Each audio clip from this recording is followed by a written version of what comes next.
예, 멘탈이 강해지는 길이 있나요?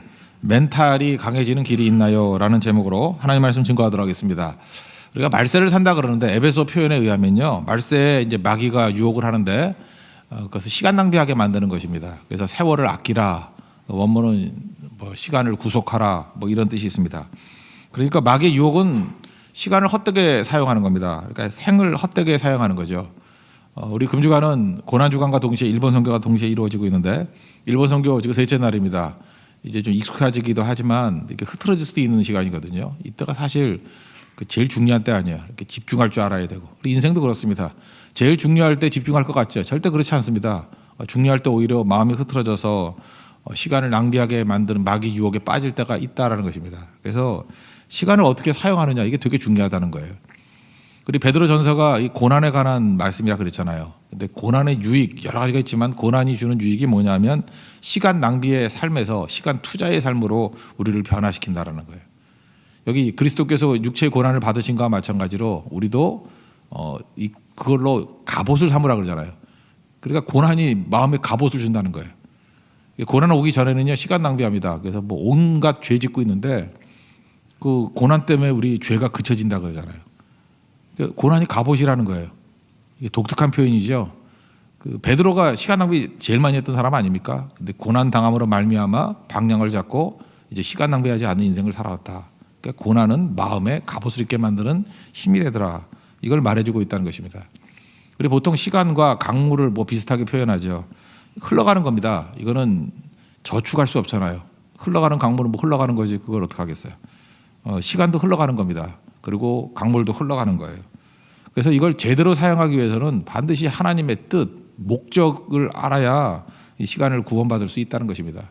이 목적을 이루는 시간과 아닌 시간을 우리 말로 그 헬라어는 구분한다 그러잖아요. 그거 뭐 많이 들었잖아요. 크로노스라는 단어하고 카이로스라는 단어. 이 크로노스에서 크로놀로지 뭐 이런 단어도 나오고 연대기 뭐 이런 거, 크로노클 뭐 이런 거 나왔죠. 이거는 양적인 시간이에요. 1년 365일, 뭐 하루 24시간. 이게 동등한 거죠. 다 똑같이 그냥 흘러가는 시간입니다. 근데 이 크로노스야 뭐 모든 사람이 다 아는 시간인데, 카이로스는 다르죠. 이건 질적인 시간, 이건 실존적인 시간이에요. 이거는 의미를 만들고 가치를 만들어내는 시간이에요. 그러니까 밤이라고 다 밤이 아니죠. 겟세마네 동산에서의 기도하는 밤, 이거는 카이로스죠. 이건 뭐 성경에도 기록됐지만 이게 의미 있는 시간 아닙니까? 근데 그때 잠을 자버렸어요. 이건 뭐 크로노스로 살아가 버리는 거죠. 그래서 여러분 한번 돌이켜 보세요. 나이가 지금 30이 되었다, 40이 되었다, 50이 되었다. 이렇게 돌이켜 보면은 내 인생 가운데 기억나는 거 몇 가지나 있어요. 내가 가치 있게 살았다는 게 몇 가지가 있어요. 사실 별거 없거든요. 잘 보면 그래도 예배드리고 그래도 성교가고 이런 것들만 가치로 남은 거지. 그 나머지는 맨날 무엇을 먹을까, 무엇을 마실까, 무엇을 입을까 하다가 보낸 건데, 뭐 자기 딴은 굉장히 했던 것 같은데 지나놓으면 한 줄로도 기록되기 힘든 얘기들이 많아요. 그러니까 이게 크로노스로 산 거죠. 이 카이로스의 삶으로 사는 것이 하나님 앞에서 중요하다라는 것입니다. 2절과 3절을 보면요, 2절에 거기 육체의 남은 때라는 거죠. 시간에 관해서 이렇게 표현해요. 남은 때. 또 3절에 보니까 여기 뭐 음란, 정욕, 술 취함 이런 죄 쭉 나열하면서 이런 것은 이방인의 뜻을 따라 행한 것인데 지나간 때로 족하다. 그러니까 남은 때, 지나간 때, 시간을 구분하고 있죠. 지나간 때는 무엇입니까? 믿기 이전의 모습이에요. 방탕할 때의 모습. 그거는 그리스도를 믿지 않을 때, 그리스도 없을 때의 시간. 이건 욕망이 이끌어가는 시간이죠. 그러니까 음란, 뭐 정욕, 뭐 술 취함, 뭐 이런 거죠. 이런 것들은 그냥 가치 없는 시간이라는 거예요. 근데 이제 예수님을 믿지 않았습니까? 이제는 남은 때가 있다는 거예요. 남은 때는 가치와 의미를 둘 수 있는, 시간을 이렇게 구원받을 수 있는 그 하나님의 뜻과 목적에 집중하는 인생 살아야 된다는 것입니다. 그러니까 이 남은 때를 어떻게 사느냐에 따라서 우리 인생이 달라지게 된다는 것입니다. 그러니까 남은 때 잘 살아야 된다는 거죠. 그러기 위해서는 우리가 다스림이 두 가지 종류가 있다고 했죠. 다스림은 마음과 또 하나가 혀예요, 혀. 근데 혀라는 거는 우리 행동의 대표적인 겁니다. 우리 말이 이 행동이에요. 말과 행동 그러는데 성경 그렇게 구분 안 해요. 마음과 혀예요. 혀는 모든 삶의 행동을 말하고 있습니다. 행동 중에 이 언어를, 이 말을 다스리는 거가 이게 제일 큰 행동일 수 있죠. 그래서 말을 적극적으로 어떻게 하느냐에 따라서 우리 행동도 달라지는 거죠. 그게 행동 영역이에요. 이걸 의식이라는 측면과 무의식이라는 측면에서도 말할 수 있죠. 그러니까 하나님께서 고난을 통해서 우리에게 시간을 구원시켜 준다 그러면 제일 먼저 마음을 잡아야 되는 거야. 마음의 무장이 필요하다는 것입니다. 4장 1절 다시 한번 읽어보겠습니다. 그리스도께서 이미 육체의 고난을 받으셨으니 너희도 같은 마음으로 갑옷을 삼으라. 이는 육체의 고난을 받은 자는 죄를 그쳤습니다. 그러니까 마음 제대로 잡게 만드는 거, 이게 고난이 하는 역할이라는 거예요. 그래서 죄를 그치게 만들고 마음에 갑옷을 입게 만든다는 것입니다. 그 병들면은 천사도, 마귀도 천사 된다 그런 얘기 들어보죠. 이렇게 건강해가지고 놔두면요 하는 짓이 죄예요. 근데 병들면은 이게 좋은 거 아닌 것 같잖아요. 고난이잖아요. 근데 마귀도 병들면 천사 된대요. 죄 못 짓잖아요. 못 질 뿐만 아니라 그 다음부터 마음의 갑옷을 입고 하나님을 향해서 집중하게 된다는 것입니다. 그러니까 우리 삶 가운데 그런 게 얼마나 많아요. 그러니까 우리에게 오는 모든 고난이 있을 때 이것이 내가 너무 약하니까, 너무너무 약하니까, 멘탈이 너무 약하니까 하나님께서 내게 갑옷을 입혀주시는 거구나. 왜냐하면 고난 이전에 맨날 나를 믿고 살았거든요. 내가 다 되는지 알고. 그래서 고난의 초기 단계에서는 자기를 믿기 때문에 굉장히 불안하고 두려워져요. 근데 그 다음 단계로 넘어가야 돼요. 나 자신은 믿을 존재가 아니구나. 그래서 주님을 의지하고, 그러니까 왜 고난이 일어나느냐, 왜 그럴 때는 나를 중심으로 생각하는 거거든요. 근데 누가 나를 구원하시는 분인가, 그 하나님을 바라보게 되면은 이제는 흔들림이 없이 이제 마음이 굳건해지고 마음에 갑옷을 입는 모습이 있게 된다는 것입니다. 그래서 마음은요, 이게 목표를 삼게 되는 거예요. 하나님의 뜻이 무엇인지를 또 깨닫게 되는 것입니다. 우리가 마음이 흔들리는 이유가 뭐예요? 초점이 없기 때문에 그렇죠. 과제가 없기 때문에 그렇다는 거예요. 근데 처음에는 흔들리다가 하나님을 향해서 마음의 초점을 갖게 될 것이고, 하나님을 바라보니까 하나님의 뜻이 무엇인지, 목적이 무엇인지, 내 상태와 관계없이 육체에 가시가 있어도 내가 약해도 하나님의 뜻은 이루어진다라는 것을 깨달으면 그때부터 하나님의 뜻에 붙들림 바 된 가치와 의미를 만들어내는 카이로스의 인생이 된다는 것입니다.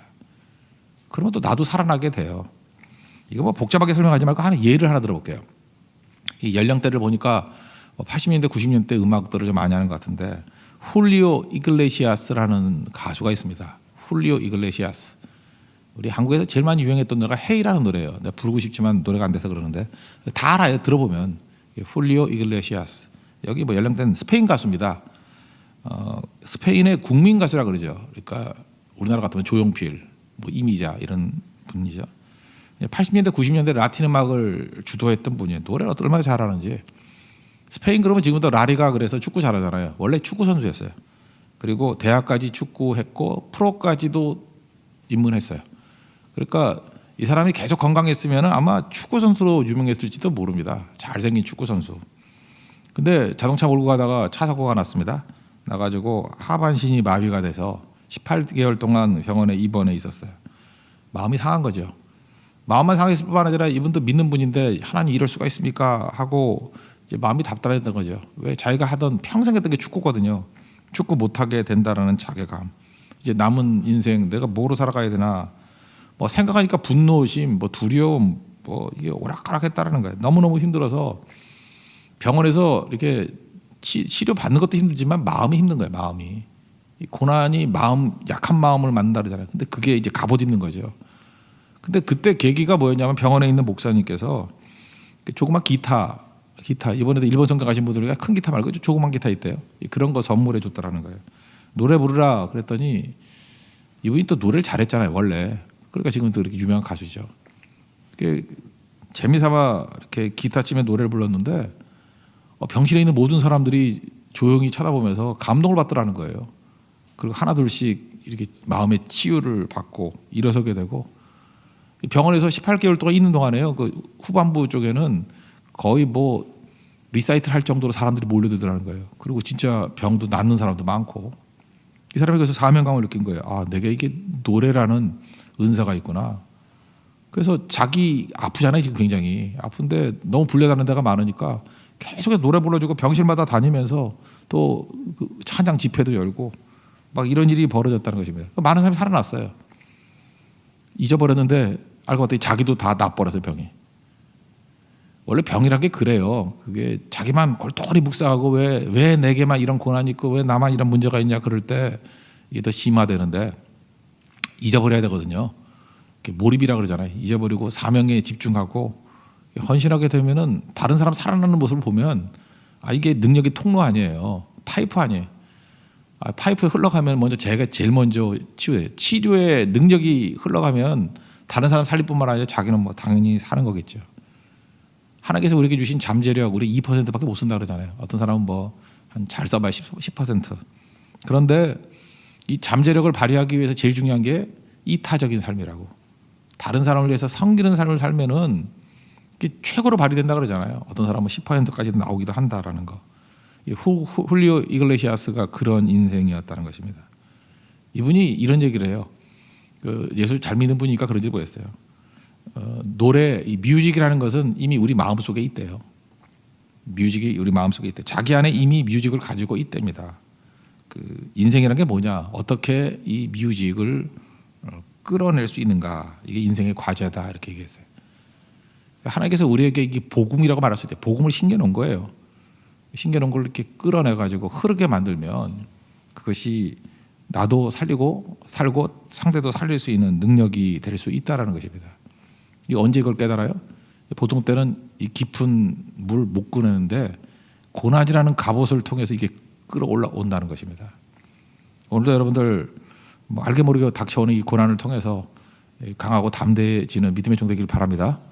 그리고 이게 섬기는 것으로 나아가게 되면은 이게 굳건하게 우리의 심령이 강해질 수 있다라는 거예요.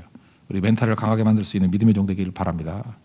이 두 번째인데 마음이 이제 회복이 되면 이제 다 되느냐 그렇지 않아요. 이 마음의 약점은 뭐냐면 지속이 안 된다는 거예요. 그러니까 순간 평안이 왔습니다.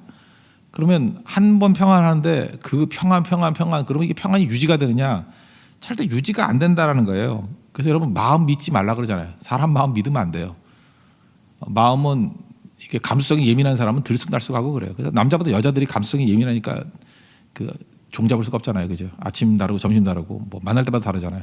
남자들도 그래요. 이렇게 감수성이 예민한 분들, 예술하는 분들 보면 정신을 못 차리겠어. 마음은 믿을 게 못 돼요. 근데 이 마음이 이게 굳건해지게 되는 건 어디에 있냐면 몸이에요. 몸으로 한 것만 기억한다 그러잖아요. 그래서 마음이 굳건해지는 이게 필요 없다는 게 되게 중요해요. 마음을 이걸 갖다가 굳건하게 만드는 방법은 뭐냐면 행동이에요. 행동. 그래야 이게 굳어진다는 것입니다. 2절 보니까 하나님의 뜻이라고 나오죠. 이후로는 다시 사람의 영을 따르지 않고 하나님의 뜻을 따라 그러잖아요. 뜻을 따라 육체의 남은 때를 살게 하려 한다고. 그러니까 하나님의 뜻 이걸 행하는 거예요. 3절에 보니까 이방인의 뜻도 되잖아요. 이방인의 뜻을 따라 한 것은 지나간 대로 족하다. 영어 표현에 enough is enough라는 말이 있어요. 충분한 거 충분하다 뭐 그런 뜻인데 enough is enough. 그걸로 끝난 거야. 이제 그만 좀 해라. 좀 속도 말하면 작작 좀 해라. 그죠? enough is enough. 그러니까 여기서 끝나는 거거든요. 이제 우리 야고보서에 나오잖아요. 영혼이 없는 몸이 죽은 것 같이 행함이 없는 믿음은 죽은 것이다. 여기서 행함이 뭐냐면 이 믿음을 오해할 때 이게 그런 거예요. 이제 이해가 되죠. 행함이 뭐냐면 마음에 있는 것을 굳히는 거예요. 마음에 있는 게 믿음이잖아요. 믿음을 굳히는 거예요. 그게 진짜 믿음이라는 거예요. 마음에만 있고 뭐 입술에 시인만 있고 이게 행동으로 안 가면 그거 자체가 이게 무효화돼 버린다니까요. 그래서 이 마음에 있는 것들은 믿으면 안 되고 그게 진짜가 되도록 가야 된다는 것입니다. 그러기 위해서는 하나님의 뜻이에요. 하나님의 뜻대로 이 방향성이거든요. 순종하는 거. 그때에 진정한 능력이 나타나게 된다는 것입니다. 그러니까 우리 다 믿는 사람이니까 마음은 다 있잖아요. 이제 여러분 믿음이 역사하기 위해서 해야 될 일이 뭐냐면 행동해야 돼요.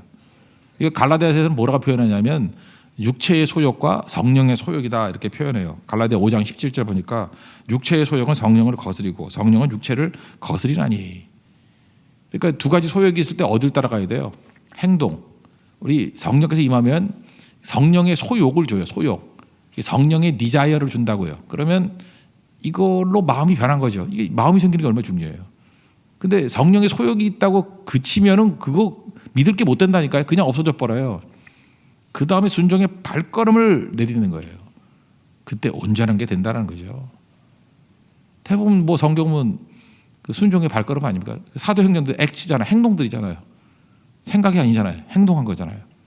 성령께서 그들에게 뜻을 주시고 목적을 주시고 그들은 순종했잖아요. 그래서 선교 여행이잖아요. 실제로 발이 가잖아요. 발이. 그때 역사가 나타나게 된다는 것입니다. 우리에게도 행동이 너무너무 중요하다라는 거예요. 그래서 제가 다스림이 신앙의 본질인데 두 가지라 그랬죠. 마음과 혀라 그랬는데 마음은 이제 표현했고 혀 이게 의식, 마음이 의식이고요. 그 다음에 혀라는 게 행동이라는 게 이게 무의식이에요. 그러면 이렇잖아요. 이게 무의식을 다루기, 무의식의 세계, 이게 사실 우리 상처가 있는 곳이고 이게 아픔이 있는 곳이고 이게 열등의식이 있는 곳이고 사람이 이게 말씀 듣고 변화가 되다가도 이렇게 자꾸만 이렇게 한순간에 뒤집어지고 하는 사람들이 있죠. 뭐 잘 나가다가 이렇게 뭐 이상한 데로 빠지고 하는 사람들. 그게 무의식의 세계를 다루지 못해서 그래요. 근데 성경은요, 무의식의 세계를 다루는 이 치유할 수 있는 방법이 뭐가 있느냐? 성령 충만이다. 이거 너무 이제 많이 아는 표현이니까. 이 무의식의 세계를 다룰 수 있는 것들은 혀라는 거예요. 혀. 그 행동인데 혀는 여러분 생각해 보세요. 말이 컨트롤이 돼요? 말은 이 생각은 컨트롤이 되지만 말은 컨트롤이 안 돼요. 그래서 말은 그냥 닥치는 대로 나오는 거라고요. 그래서 말 많이 하다 보면 그 사람의 무의식이 나오는 거예요. 무의식이. 그죠? 그래서 아무 말이 막 나오는 거예요. 그래서 말을 다루기 위해서, 이 무의식을 다루기 위해서 성경은 방언을 주신 거예요. 그래서 제가 주일전에도 말씀드렸죠. 고린도전서 14장 14절 보니까 방언으로 기도하면 영이 기도하는 거다. 이게 무의식적인 것을 터치하는 거거든요. 마음은 열매를 맺지 못한다. 마음은 생각이니까. 그리고 내가 이 영으로 기도하고 마음으로 기도한다. 영으로 기도하는 게 뭐예요? 이게 이제 방언을 표현하는 거잖아요. 지금 방언. 그리고 마음으로 기도하는 건 뭐예요? 우리 생각으로, 의식으로 기도하는 거. 두 가지가 다 있다는 거예요.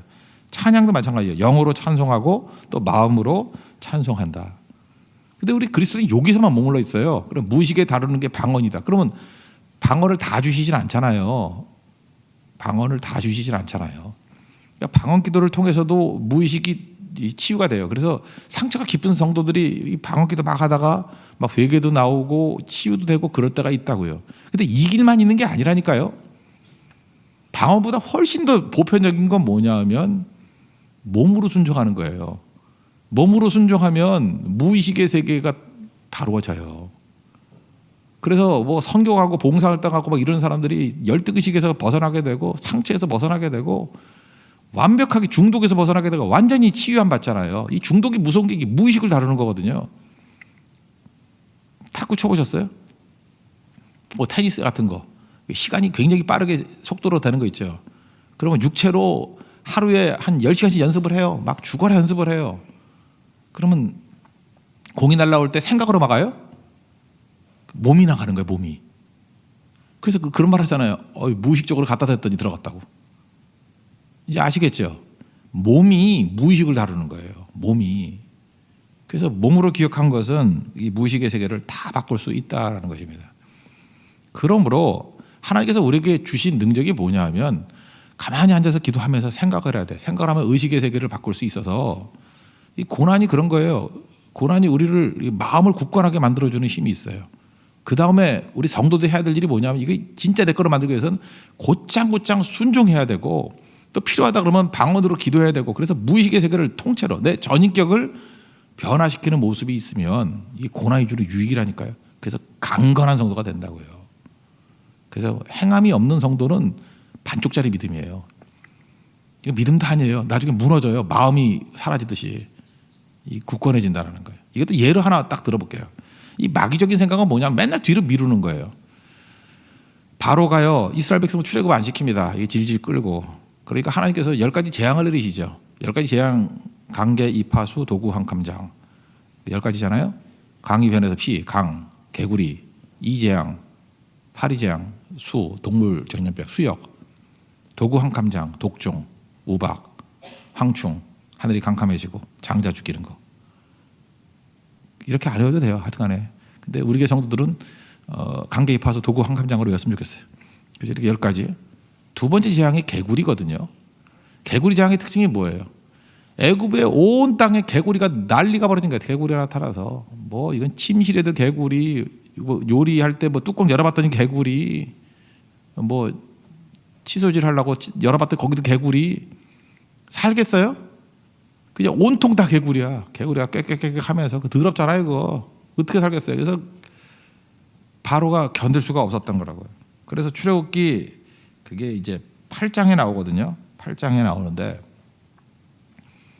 모세가 와가지고 8장 9절에 이렇게 얘기해요. 언제 개구리를 제거해 주길 원합니까? 바로 이렇게 물어요. 그러면 이놈의 지긋지긋한 개구리. 그럼 여러분 뭐라고 대답할 것 같아요? 지금 당장 그래야 될 거 아니에요. 근데 이 멍청한 바로는요. 내일이니라. Do it tomorrow. 우리 척 스윈들 목사님이라고 있죠. 찰스 스윈들 목사님. 뭐 지금 은퇴하셨는데 이분의 설교 가운데 출애굽기 설교 가운데 요 출애굽기 8장 설교 제목이 뭐냐 하면은 개구리와 하룻밤을 더라는 제목이 있어요. One more night with the frog. 너무 설교 제목이 재밌어가지고 제가 들은 적이 있어요. 어떻게 설교 제목을 이렇게 짓나, 그죠? One more night with the frog. 개구리와 하룻밤을 더. 그러니까 바로 한심하다는 거예요, 이거. 이름은 바로인데 바로 해야 될 건데, 그죠? 이름은 바로잖아요. Do it right now. 이게 바로인데 바로 해야 되는데 이름은 바로면서 진짜 바로 아닌 거 알죠? 파라오예요, 파라오. 또 혹시 또 오해하지 말고. 하여튼 이름은 바로잖아요. Do it right now 그러는데 do it tomorrow. Do it tomorrow. 내일 하겠다. 뭐 청소도 do it tomorrow. 내일 하겠다. 뭐 기도도 do it tomorrow. 내일 하겠다. 이게 다 마귀 언어예요. 바로 같은 녀석들의 특징이 뭐냐면 맨날 do it tomorrow예요. 내일 한대. 선교도 다음에 간대 꼭. Do it tomorrow. 이 찰스 스윈들 목사님 이 설교 너무너무 재밌어요. 그죠? 그다음부터 tomorrow 그러면 다 마귀같이 보여. 그죠? tomorrow. Do it tomorrow. 근데 하나님이 영이 역사하는 사람들 보라는 거예요. Immediately. Do it immediately. 그래서 마가복음을 또 설명해요. 거기는 예수님께서 곧 예수님의 언어는 immediately right now이라는 거예요. 즉시. 뭐 즉시 떠나가니라, 뭐 즉시 마귀가 나가니라, 뭐 즉시 일어나니라, 즉시. 이게 하나님의 언어라는 거예요. 예수님의 언어라는 거예요. 이 무슨 얘기예요? 마음에 있는 것들을 행동으로 옮겼을 때 그게 진정한 믿음이 돼버린다는 거죠. 우리가 다스릴 게 두 가지라 그랬잖아요. 마음과 혀. 혀는 모든 행동의 공통점이에요. 언어도 마찬가지예요. 지금 그 실없는 소리 하지 말고요. 지금 사랑의 언어를 말하고 지금 믿는다는 언어, 내가 너를 좋아한다는 언어, 이 말부터 사용하는 말이 행동에 포함되어 있어요. 말은 생각 아니에요. 말은 행동이에요. 혀는 행동이에요. 이거는 무의식의 세계를 다루는 거거든요. 행동이 무의식을 바꾸는 거예요. 의식을 바꾸는 게 아니고. 여기 몸은 나도 모르게 가잖아요. 김유신이 맨날 뭐 기생인가 술집이냐고 놀았더니 뭐 말이 어디 갔어요? 뭐 청관녀한테 갔다며? 모르세요? 김유신? 그래서 지가 잘못해놓고 괜히 말 죽이잖아. 말이 무슨 죄가 있다고. 우리 안에 천관녀를 향해서 가는 그런 말이 있어요. 그거 끊고 주를 향해서 가게 만드는 그 모습이 있어야 된다는 것입니다. 특별히 6절 한번 보세요. 6절. 아니면 먼저 4절 보면 이렇게 우리가 변화가 되면 사람들이 비난합니다. 비난하는데 이기는 방법이 뭐냐? 6절이죠. 이게 참 어려운 구절인데 이를 위하여 죽은 자들에게도 복음이 전파되었으니 이거는 뭐 죽은 사람들에게 뭐 예수님 가가지고 복음 증거한다 이렇게 해석하면 안 돼요. 이거 맥락을 보세요. 지금 무슨 얘기예요? 순종 얘기하고 있는 거 아니에요. 그러니까 죽은 자는 뭐예요? 영이 죽은 자예요. 영이 죽은 자. 불신자를 얘기하는 거거든요. 불신자들이 복음이 증거돼서 예수 믿었다 그 뜻이죠. 그래서 육체적으로는 사람으로 심판을 받으나 우리는 다 죽잖아요. 죽는 게 심판이죠. 그러나 영으로는 하나님을 따라 살게 하려 하심이라. 요거 한 구절 놓고 보니까 뭐 오해하는 거지. 맥락 속에서 문맥 속에서 보면은 이거 뻔한 건데. 그죠? 그러니까 변화가 돼야 된다는 거죠. 복음만큼 우리를 변화시킬 수 있는 힘은 없다라는 것입니다. 구원이 뭡니까? 마음과 몸의 구원이에요. 오늘도 고난을 통해서 굳건해질 수 있는 하나님의 정되기를 축원합니다. 예, 모두 자리에서 일어나겠습니다. 우리 오늘 성경도 있고 하니까 496장 새벽부터 우리 찬양합시다.